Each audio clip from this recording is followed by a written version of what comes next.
Alors, je m'appelle Karine Grenet, je suis comité de course nationale. Je suis Hélène Lassalmoni, je suis arbitre nationale de voile. Je m'appelle Eva Priol, je suis juge régionale depuis 1 an. Alors, Sybille Rivard, juge nationale. Alors, moi je suis Corinne Aubert et sur l'épreuve, on m'appelle PRO. Alors, PRO, c'est Principal Race Officer. Et le Principal Race Officer, son rôle, c'est de coordonner tous les comités de course qui sont sur l'eau. Qu'est-ce qui me plaît dans la voile? C'est ma passion. Donc l'arbitrage fait partie de cet ensemble voilà, de pouvoir apporter un plus aux jeunes. Venez voir, venez sur des épreuves. Ce que j'aurais à dire à une femme, qu'elle fonce.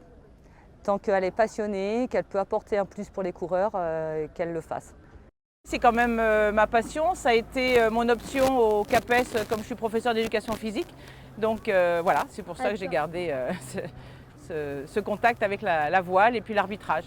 J'ai été coureuse pendant 5 ans et pour rester en contact avec la compétition, je me suis engagée en tant que jury. J'ai fait une longue pause de 10 ans et je suis revenue à la compétition comme jury.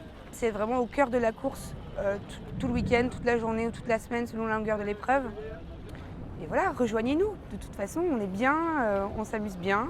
On est sérieux évidemment quand il le faut, mais on a une bonne ambiance. On est en contact avec les bateaux, on va sur l'eau. Voilà. Ah, moi, je suis une fana des règles.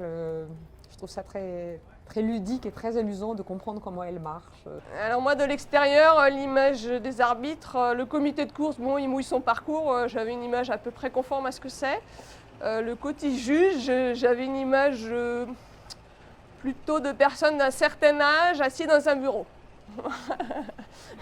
Ce qui n'est plus la réalité aujourd'hui, en tout cas pas dans ce que je vis. Alors moi, c'est en fait le contact humain.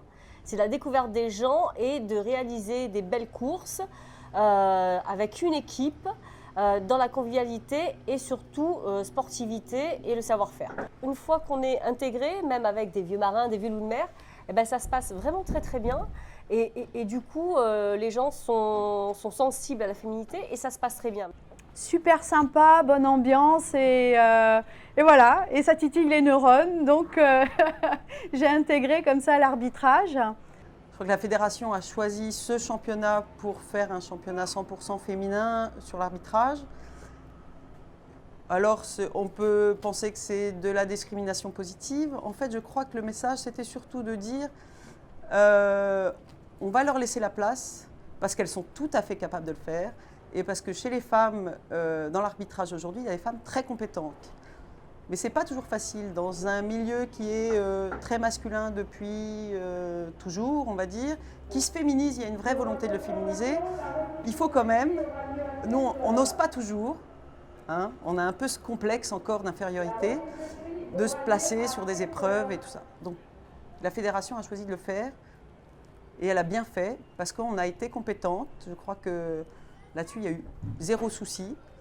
Et donc le sujet du 100% féminin n'est plus devenu un sujet. C'est-à-dire que c'est en fait les compétences qui ont été mises en valeur et on espère dans l'avenir qu'il n'y aura plus besoin de faire des championnats imposés 100% féminins, mais que ça se fera naturellement. Voilà.